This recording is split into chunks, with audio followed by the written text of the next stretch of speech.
Nice to be here. Thank you for the invitation. As Doro mentioned, I usually only work within the visual arts. So I do exhibitions, and my focus has really been on space and how we navigate space and how space kind of influences us psychologically. And sometimes I've done quite a lot of works that are kind of built structures into other spaces. So, for example, this one, which is from 2005. This is one of my first large-scale installations. I was invited to show in a small fishing village in the north of Iceland, in an abandoned building, or a building that was kind of in between knowing its purpose. And during 6 weeks, I had a team, and we built a 150-meter long tunnel, like white tunnel, that zigzagged through the whole building. So,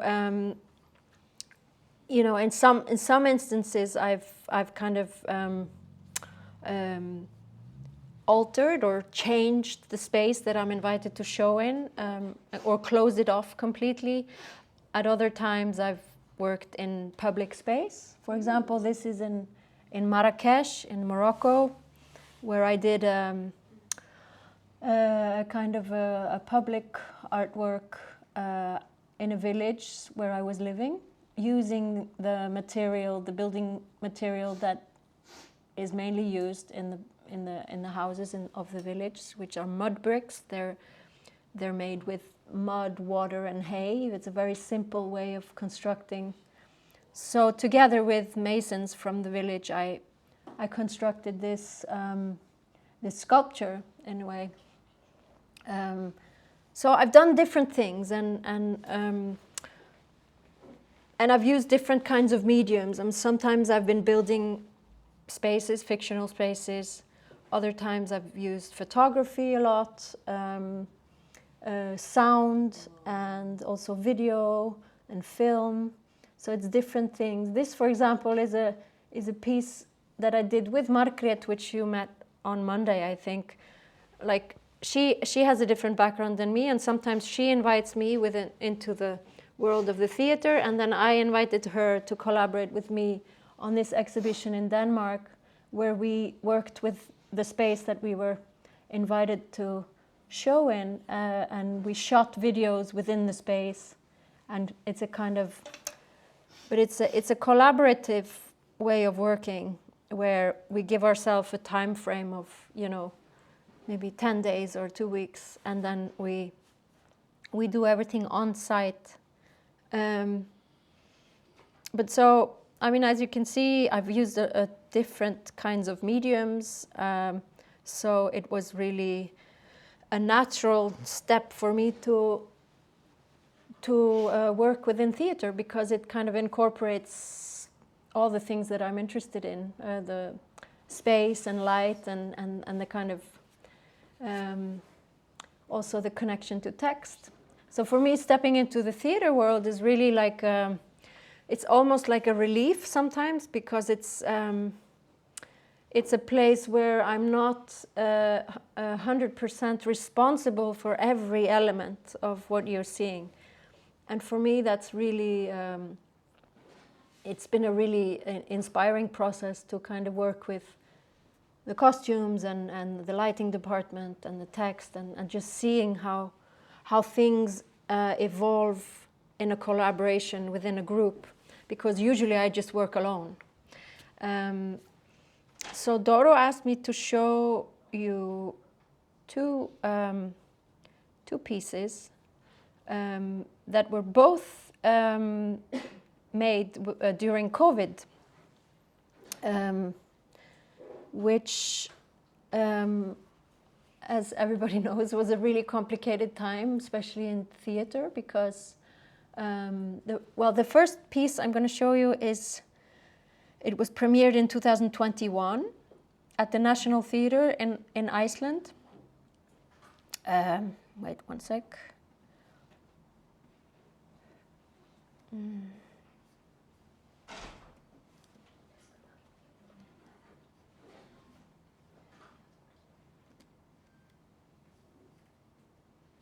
Yeah, I'll just do it like this. So it was called Vertu Ulfur, which means be a wolf. And it's a piece that is adapted onto the stage from a book by an Icelandic contemporary man who wrote about his experience of being bipolar.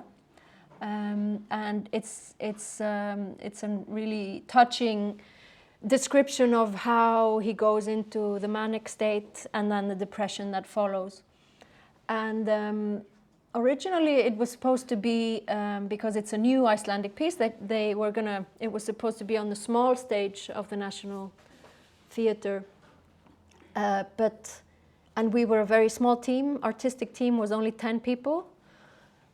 And what happened is that because of COVID, none of the other groups that were working at the time, the different theater pieces within the National Theatre, could work, because the teams were more than 10 people and it was prohibited for more than 10 people to meet and work together.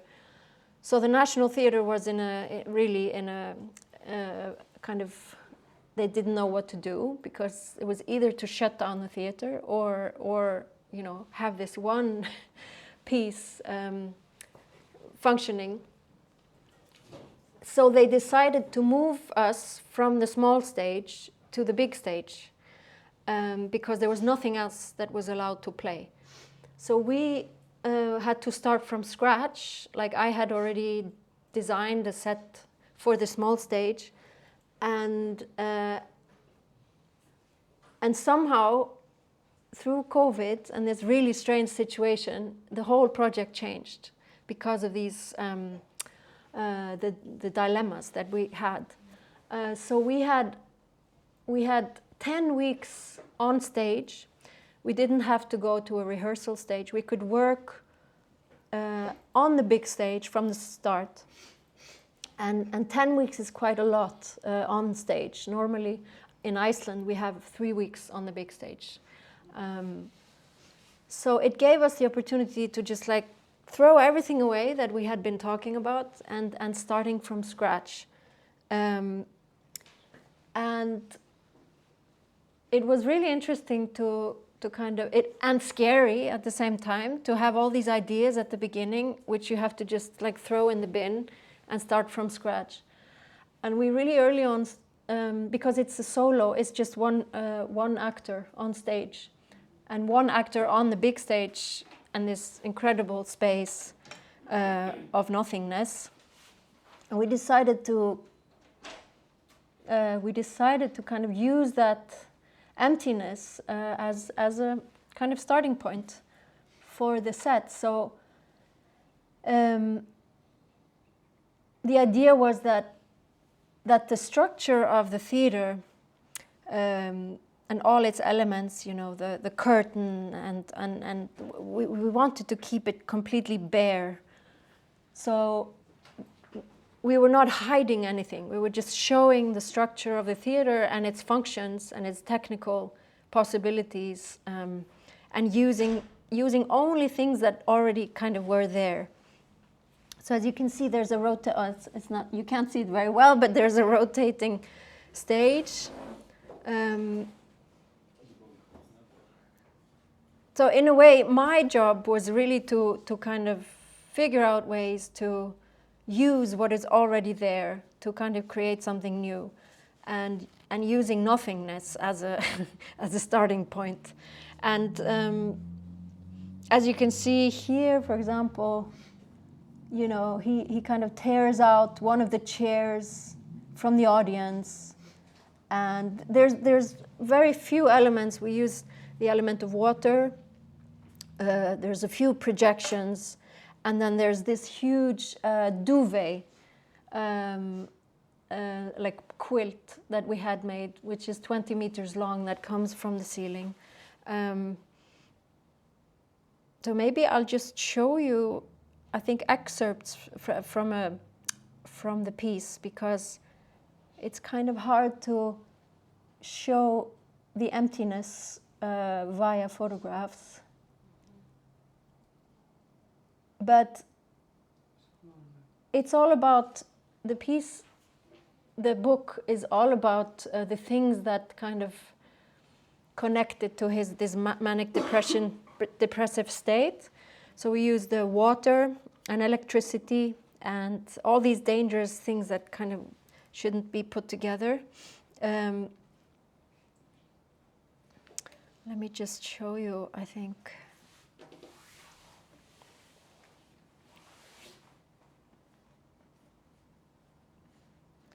This is has English subtitles, so I'll just really quickly kind of, just so that you get an idea.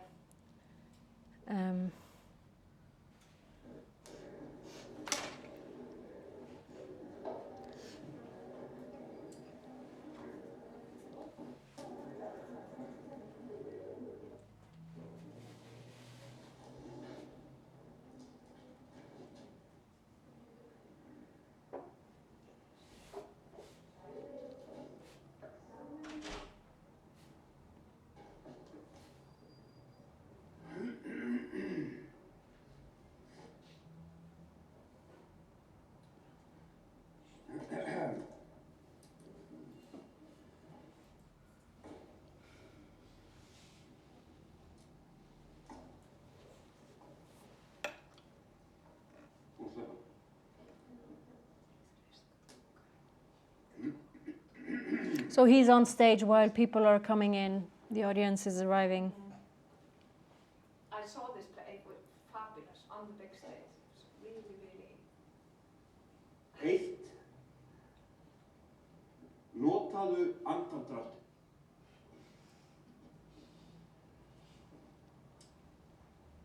4. Lifðu í punktinum.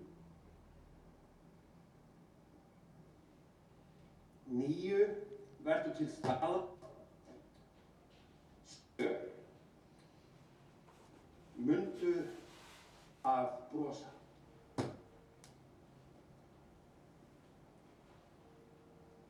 Velkomin.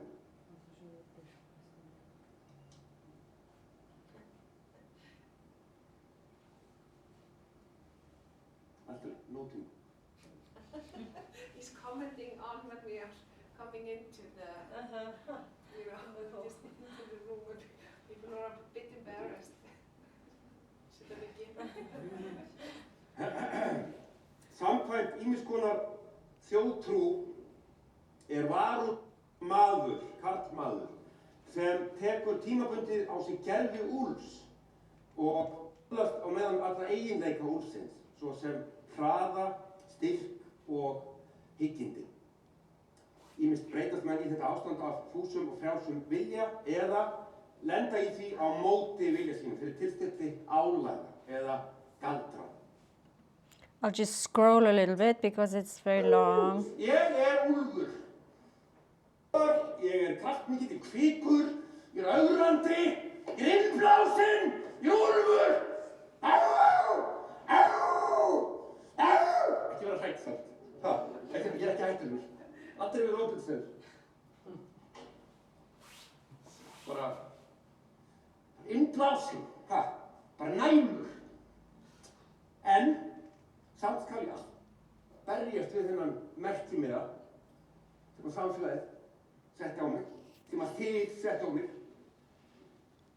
Geðsjúklingur.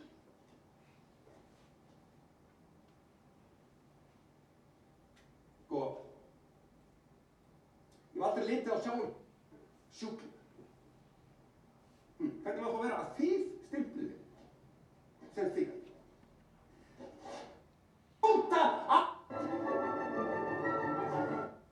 Ok, flott. Hlustu þið þá. Það hlusta. Ok, við ekki bara að byrja. Jú, ok, flott, byrjum. Já. Can we freely watch it online? I can send you the link. Yeah. Wait. So he's basically making his own theater piece while it goes along and telling his story, but there's nothing on the stage. And so it carries on, and the only thing, one large element of the piece is water. Yndislegt bara. Wait, I'll Tíð just með pappa og stari út á tveggja svokallaða móttöku á geðdeild Landspítalans. Ég fæ herbergi við annan tveggja ganga deildarinnar. Yeah. Og I can send you the link. I think it's probably easier. fullar angurværar. But so it becomes more and more intense, but with nothing on stage. So basically, so it's like, I just wanted to show you the water, because he takes the fire hose and he starts just squirting water all over the place. Og vel í vatn. Já. Nei.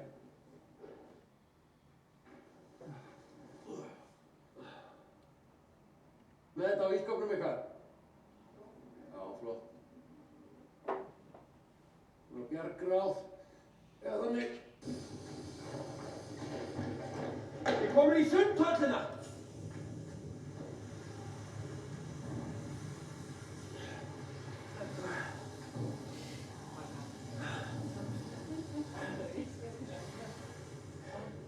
Ég tek svo kvöldgang fyrir hjartalífinu. 40 milligram. Þegar ég komin heim. Aðsókn hefst. Með geðrofu. Ég síg tilnefndur í fuglabjörg fortíðar. Afni og kleit. Slowly the stage fills up with water, like a few centimeters. And in the end, sorry, it's very chaotic here, but yeah, so in the end, we, the center stage, the round turning stage is full of water, and what happens when you light it up, you get these incredible reflections on the wall behind.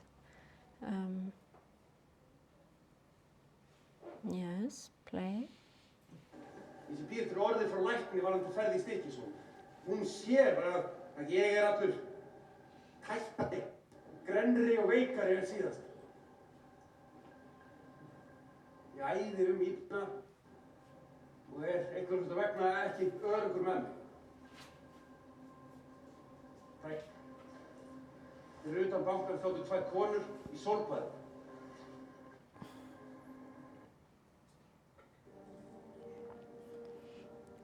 Yeah, but I think you get the idea that the stage is empty almost the whole time, which also makes me question what was my role there, because, you know, I was hired to make the set design, but it was such a beautiful process of finding the solidity in nothingness on the stage. And yeah. Is the werewolf some kind of representation of unwanted and unexpected mania? Yes, yes. He talks about the inner animal that is kind of coming out. Like the definition of the werewolf, he said that it's something by will or caused by some spell or magic. Probably that's supposedly that's some real event, right? I think he's probably connecting it a lot to kind of mythology and the history of that we have, and connection, like connecting these elements of the insanity to things that exist in our in our stories, in our old stories, the Norse stories. And his point of view is that because this man, he's a contemporary, he's 50 years old, and he works for the presidential office, and he also worked for the World Health Organization for many years, fighting for the rights of mentally ill. How do you handle all that water on the stage? Yes. How do you manage to dry it out after that? And it was a lot. How is not all of it? Yeah, actually, it looks. I mean, it is probably not more than 2 centimeters deep, but a huge surface. So what they did was they had to vacuum it after with these water vacuum machines. But You there know. is circle on the center of the stage. Yeah. So the turning stage. Yeah, it doesn't under No. So there's like a black this. nylon. There is some Yeah. on the No. Yeah. It's like so we put a like an edge, 5 centimeter edge on the corner of the turning stage. Yeah. And then there's this kind of thick PVC Yeah. covering the whole thing. Oh yeah. Okay. Because this is, of course, very dangerous. If it leaks, Yeah, it's a very old building. Yes. If it leaks somewhere, you know, you're in trouble because there's electricity everywhere and stuff like that. But what they did was to get it out, they had to use these vacuum machines. And also pumps to get it in.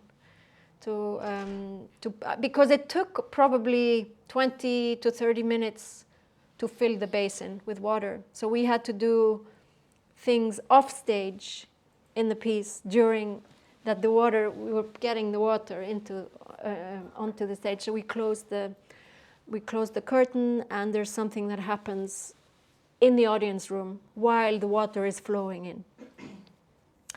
And the public is getting wet too.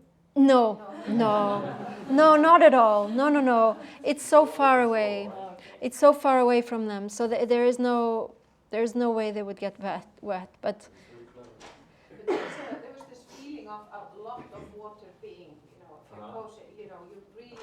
you sensed the water. It was very real to you. You were thinking about, how much water are they going to bring yeah, to the States? yeah, and also the reflection.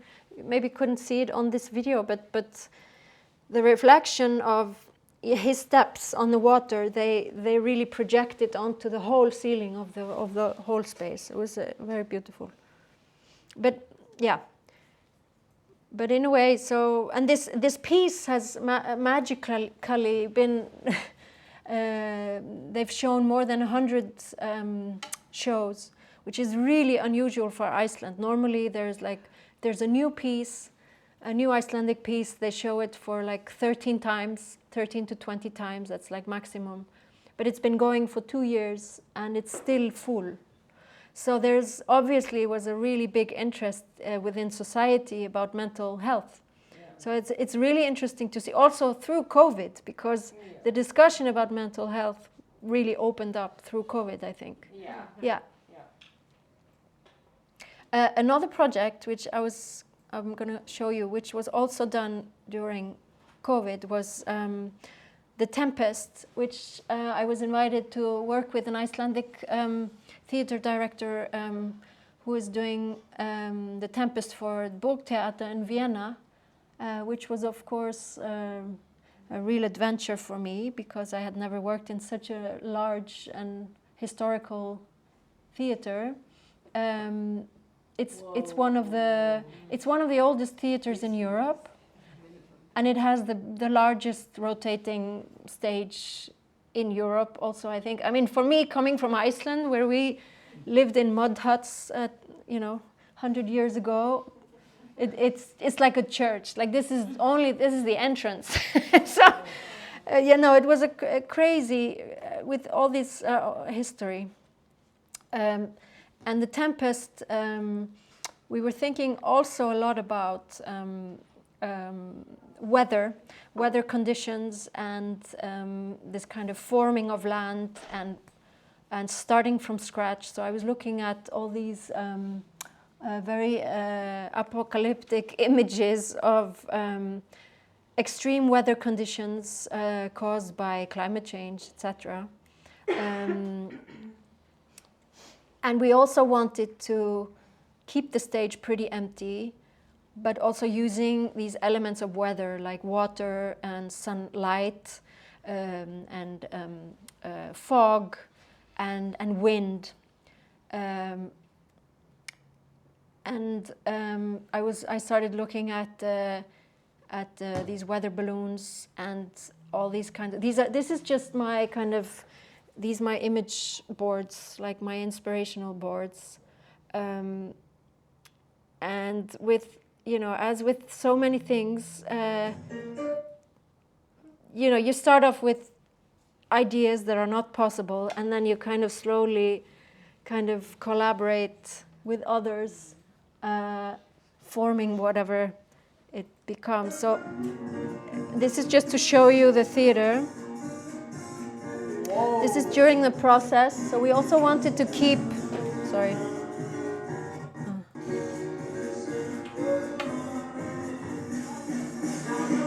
It's really loud, sorry. Yeah, this is. We also just wanted to keep the whole stage empty. There were these constructions that you can see on the sides that were part of another piece. But I mean, it's a crazy place. It's really. How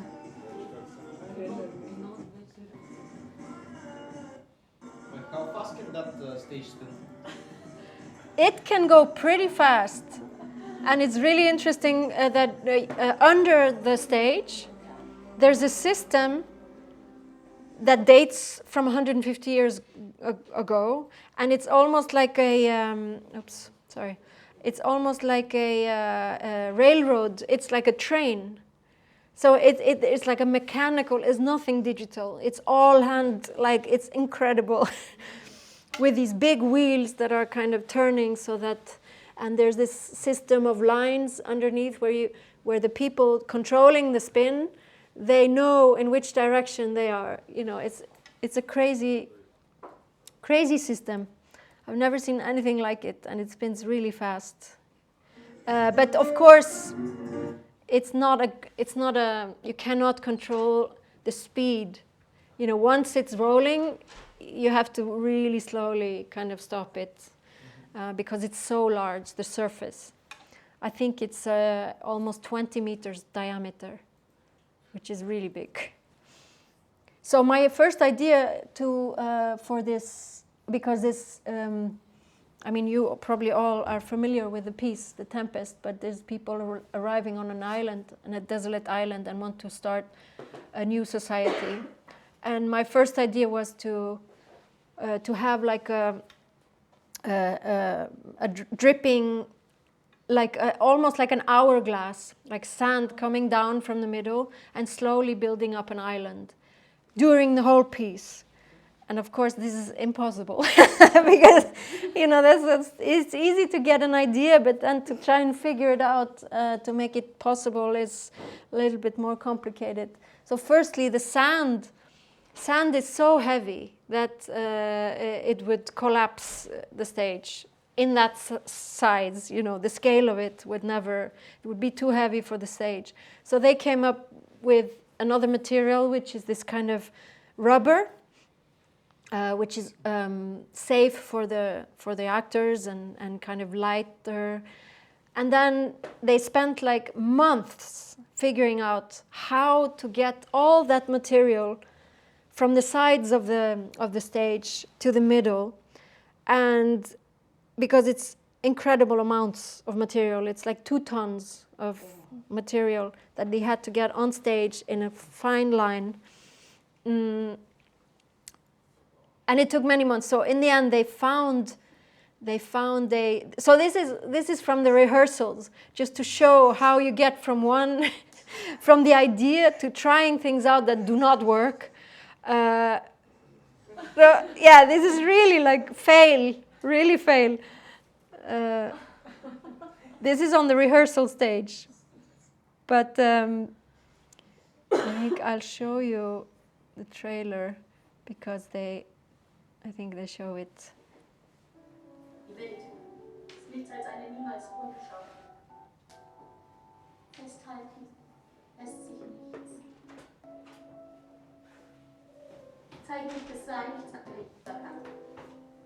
Der Minute zu der nächsten, von Sekunde zu Sekunde. Ich könnte gleich ein anderer sein. Und jeder andere ebenso. Lass das!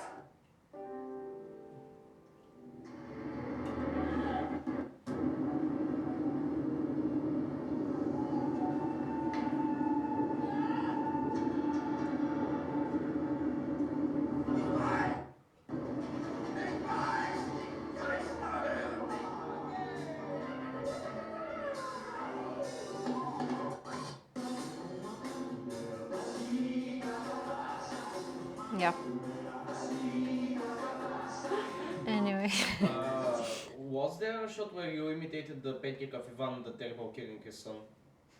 Like in the I think you showed that I don't know how to say it, that scene where the man holds the other man like that. Yeah. It's like some kind of representation of that painting. Ah, no. This is coincidence, I think. Yeah, so one of the elements was this sand, in a way, that is building up the island, and another one was, so what I always try to do is come up with elements that are very flexible, that you know, something that is very, it can be large, but like, for example, this is one of the things that the large elements on the stage was this parachute, which I had made. It's 20 meters diameter, as big as the circling stage, and they sewed it from two military parachutes, recycled, and what it did is that it had so many shapes. You could really, it was really a shapeshifter. It was like a chameleon during the whole piece. You're creating spaces from one thing. Yeah. So, and this is from the tests. This is a small one. These are the tests that we were doing on the rehearsal stage, and it's just to show that, you know, I get the idea of making a huge parachute, much bigger than this one, but then we have to kind of learn to use it and see what possibilities there are. So there's a lot of uncertainty. It's not like a lot of tests, yeah. But in the end, it was what made me most happy to see how it changed incredibly. Wait, I'll just show you here. No. So it had so many different shapes that we could do. And also the great thing about this theater is that there's 50 stage people on shift each evening, which I've never heard of this. In Iceland, there's like 3, you know. So, which meant that we could, during the show, we could have 50 people come and attach the cords to the parachute, and yeah, it just opened up so many possibilities. I'll show you here. Do you have some kind of scenic engineer or something like that? To work on the, I mean, like all the effects, like I think that would take a lot of calculations and so on. Yes, there were in this theater there were like specialists and engineers and calculating the weight and how much you know, how many cords we needed for the parachute to hang. Here you can see all the guys that are attaching the cords, and then it lifts up. So it's an entity that is kind of like opening and closing during the whole piece, and it's always changing the atmosphere, almost like a tent.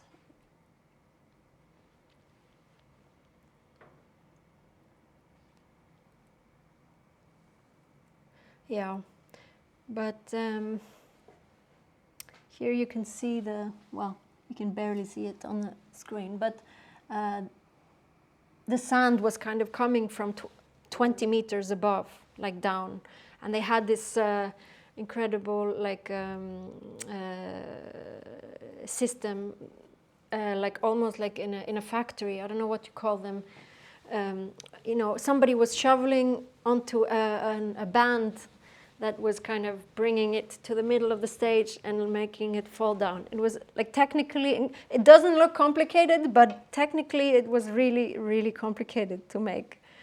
But yeah, but maybe, I don't know, maybe if, you know, maybe if there are any questions rather than me speaking about these things. What was the material in the end? You said that they like kind of created for the sand? It's this kind of it's a kind of a rubber that is used in gymnastics, I think. Okay. And the pieces are quite large. They're this big because they were also very worried about the actors like breathing it in, and you know, it's that it, or allergy, and because they're really throwing themselves on the material, and so it had to be like super safe. And it's this kind of like it's almost like these mattresses, gymnastic mattresses that they tear up, and you can get it in many different colors.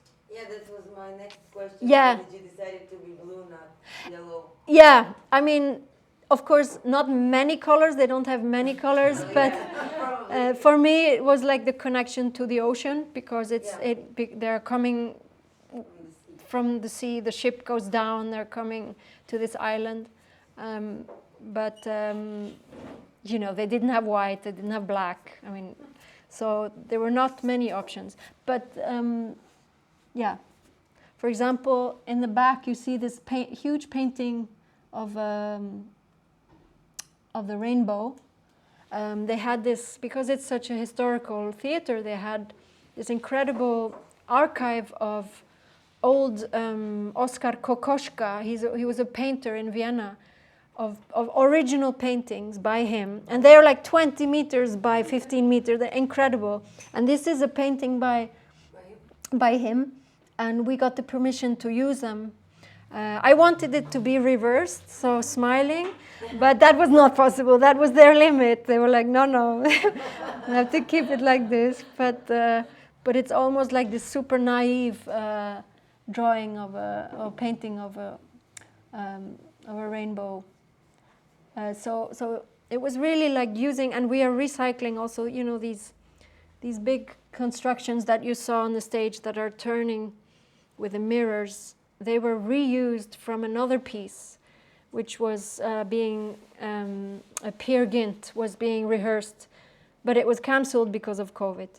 So all these things kind of connected to COVID in a weird way. And also during the rehearsals, you know, we had 6 weeks of rehearsals. We had 10 days where everybody was there because everybody got sick.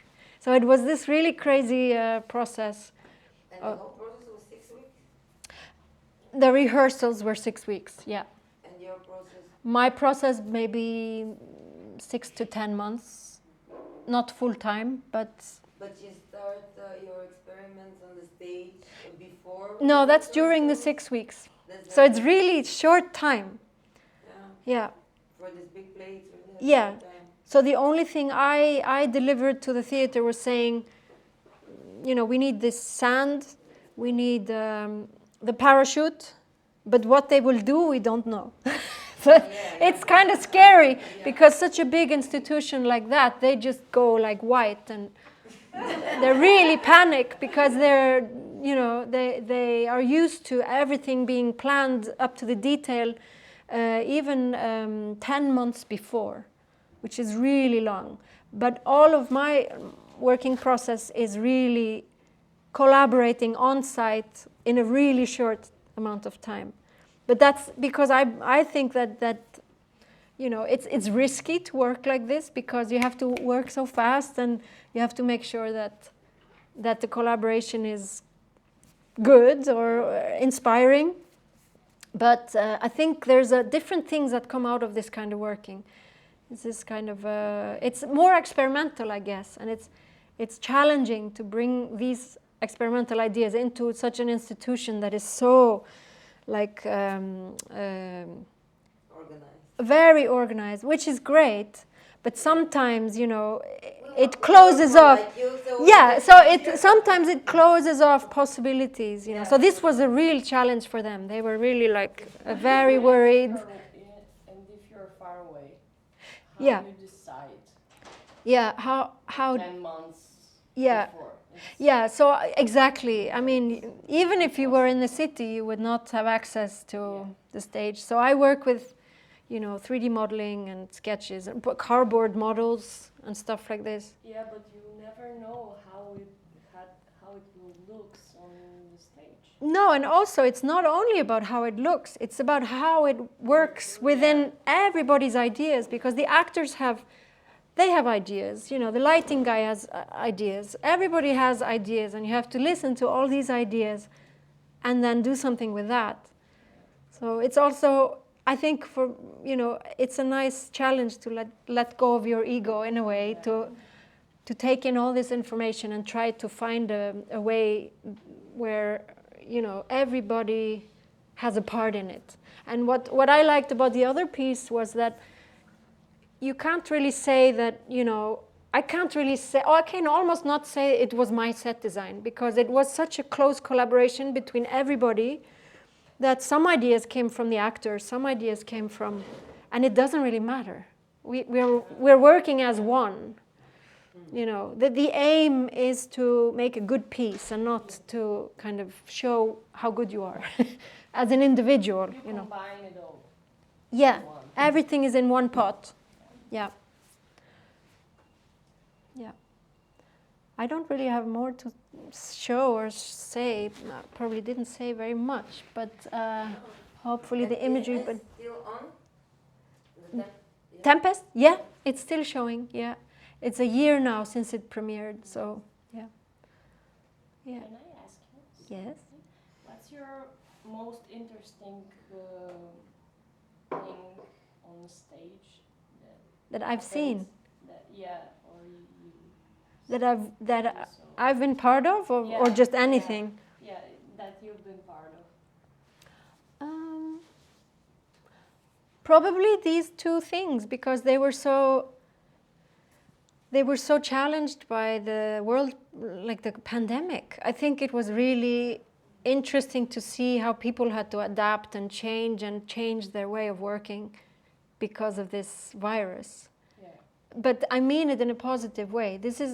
I think these two projects were a positive outcome of a very strange situation, because everybody had to change the way they were used to working. And I think that's always a really good thing for the arts, is when there's a challenge that you have no control over, and then you need to use your imagination to kind of figure out other ways to do it. And then something interesting happens, I think.